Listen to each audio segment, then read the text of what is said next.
Astro lineage channel में आपका स्वागत है। आज हम एक ऐसी कुंडली के बारे में विवेचन करेंगे जो कि महाराजा योग से संबंधित है। और ये जो योग होता है वो इस तरह का होता है कि ऐसा व्यक्ति पैसा कमाने के लिए कोई संघर्ष नहीं करता। इसके पास इतना पैसा ऑलरेडी होता है पहले से ही बिना कमाए कि ये सिर्फ और सिर्फ खर्च करता है। इसको प्रतिदिन खर्च करना होता है और कमाना एक दिन भी नहीं होता है। तो इस तरह का जो योग है वो किस तरह से बनता है। आज के युग में राजा महाराजा नहीं होते, लेकिन जब होते थे तो इस तरह के जो योग हैं वो महाराजाओं की कुंडलियों में हुआ करते थे।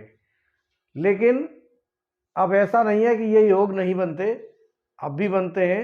तो ऐसे लोग खरबपति अरबपति इस तरह से होते हैं और कमाने नहीं जाते, उनका स्टाफ कमाता है, वो तो घूमते रहते हैं और साइन करते रहते हैं। तो आइए देखते हैं कि इसमें किस तरह से योग इस कुंडली में बन रहे हैं। तो ये जो कुंडली है ये वैसे तो एक महाराजा की कुंडली है, और चूंकि राजा महाराजाओं की जो कुंडलियां हैं वो सही है, उनकी उस समय बाकायदा उनकी कुंडली बना करती थी, उनकी डेट होती थी, तो उनकी कुंडलियों में संशय नहीं है। और जो है वो है, नए कुछ लोग हैं उनकी कुंडलियों में संशय हो सकता है। तो चलिए हम कुंडली की तरफ देखते हैं और समझते हैं कि कौन कौन से योग हैं। जो ज्योतिष जानते हैं उनको तो बहुत चीज़ समझ में आ गई होगी, और जो नए विद्यार्थी हैं उनके लिए एक विवेचन में करता हूं और आप सीखें। देखिए, सबसे पहले मेष लग्न की कुंडली है। मेष लग्न की जो कुंडली होती है वो अपने आप में ही बलवान होती है। मेष लगन अपने आप में एक मजबूत लगन है, एक योद्धा की लगन है। तो इसमें मंगल अगर स्वराश बैठ जाए तो बनता है रोचक महापुरुष योग। ये 5 जो महापुरुष योग है उनमें से एक है। और लगन का मंगल का अगर रोचक महापुरुष योग बने, जैसे लगन का बने या फिर दशम हाउस में बने, तो यही एक रोचक महापुरुष जो योग है फलीभूत जबरदस्त होता है। होता यहाँ भी दोनों जगह अगर बनता है केंद्र में तो वो भी काम करता है, लेकिन जो अच्छा कहा गया वो लगन का या फिर दशम भाव का। तो दशम भाव पे मंगल स्वराश हो गए तो ये तो आप समझ गए कि ये तो रोचक योग हो गया, साहसी पुरुष होंगे। अब इसके बाद आप अगर देखेंगे तो चंद्रमा ठीक सामने बैठे हैं। अब ये चंद्र कौन है? चंद्र इनके चतुर्थ भाव के स्वामी है और अपने से चतुर्थ, यानी 1 2 3 4, तो अपने से चतुर्थ होकर बैठ के लगन को देखेंगे और किसको देखेंगे? मंगल को देखेंगे। स्वराश मंगल को अगर अच्छे ग्रह देख लें, शुभ ग्रह देख लें, तो बहुत बेहतरीन योग बनता है।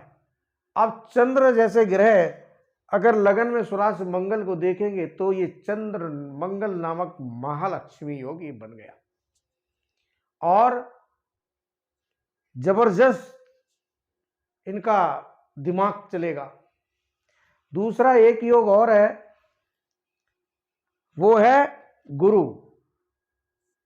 अब 9वें भाव में गुरु बैठे हो और स्वराश बैठे हो तो ये भी सबसे अच्छा योग माना गया। और गुरु की जो दृष्टि होगी वो अगेन मंगल पर फिर होगी। अब चंद्र की भी दृष्टि और गुरु की भी दृष्टि,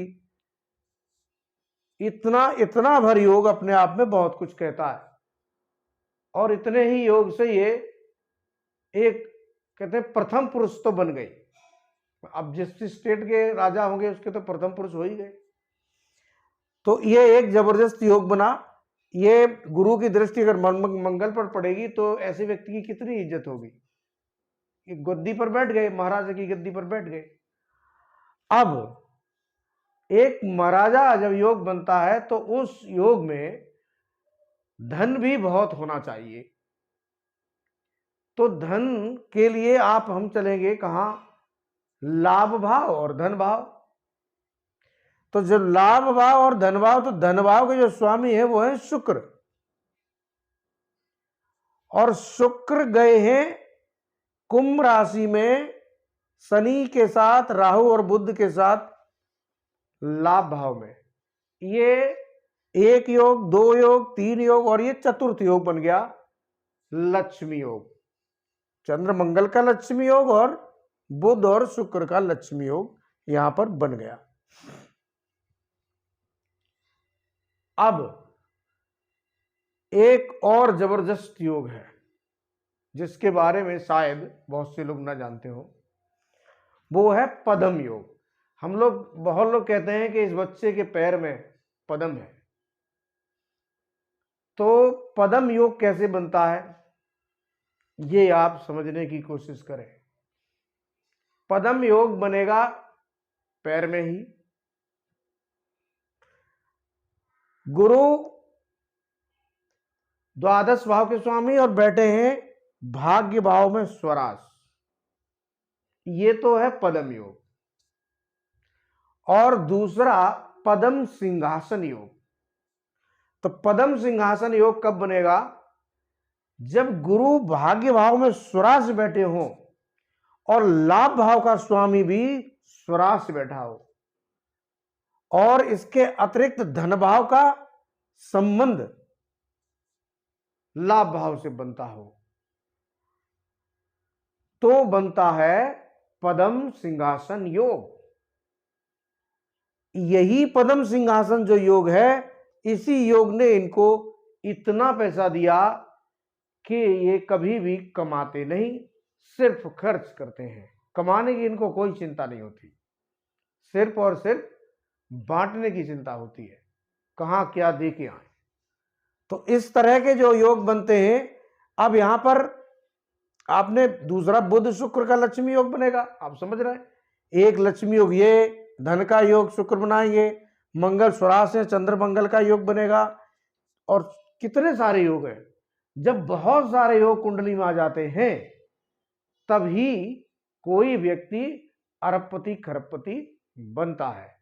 जैसा कि मैं एक बार कह भी चुका हूं कि शनि, राहु, बुध, शुक्र, ये चार ग्रह कहीं भी अगर आएंगे, कहीं भी कुंडली में आएंगे, तो ये अरबपति का योग होता है, चाहे ये किसी की कुंडली में हो। बस शर्त सिर्फ इतनी सी है कि गुरु भाग्य भाव में बैठे हो, क्योंकि गुरु जब तक मजबूत नहीं होंगे तब तक आप चीजों को संभाल नहीं पाएंगे, सही से कर नहीं पाएंगे। तो गुरु की दृष्टि लगन पर होना आवश्यक है। अब इसमें एक योग और है कि तो एक राजा जो होता है उसका कम्युनिकेशन बहुत जबरदस्त होता है, मतलब उसकी बात को सुना जाता है, उसके सामने यस करा जाता है। तो उसके लिए आप देखिए, कम्युनिकेशन का तृतीय भाव है आपका, और यहां के स्वामी कौन है? बुध। और बुध कहां बैठे हैं? आपके लाभ में जाके। और उसके साथ राहु बैठे हैं, शुक्र बैठे हैं। तो इनकी जो बोली है, इनकी जो भाषा है, वो कोई ऑर्डर कर देंगे, उसमें पैसा ही है, उसमें पैसा ही पैसा है। मतलब जो मुंह से कुछ भी बोले उसमें धन है, क्योंकि धन से संबंधित पूरा योग है। बोल देंगे तो उतना धन आ जाएगा। तो ये इस तरह का एक कम्युनिकेशन बहुत पावरफुल होता है ऐसे व्यक्ति का। तो आपने जाना कि इस कुंडली में पद्म योग और पद्म सिंहासन योग कैसे बनता है। लक्ष्मी योग की पुनरावृत्ति हुई है, इसमें दो बार आया। और गुरु और मंगल का जो संबंध है ये भी अपने आप में यही है, जो राजा तो यही योग बनाता है, बाकी तो पैसा देते हैं। तो आपने समझा। और केतु अगर यहां बैठे हो पंचम में, सिंह राशि के केतु बैठे हो, ये भी जबरदस्त। और सूर्य बैठे हो दसम पर, तो भी क्या कहने। ये भी जबरदस्त। तो ये इस तरह से जो योग बने, ऐसे व्यक्ति जो है इनको कहते हैं कि हल्का फुल्का ज्योतिष का ज्ञान भी होता है, और राजाओं को ज्यादातर होता था, क्योंकि उनके जो राज दरबार में ज्योतिषी वगैरह बैठते थे। तो आपने कुंडली को समझा और सीखा। आप लोग चैनल को लाइक करें, सब्सक्राइब अवश्य करें। धन्यवाद।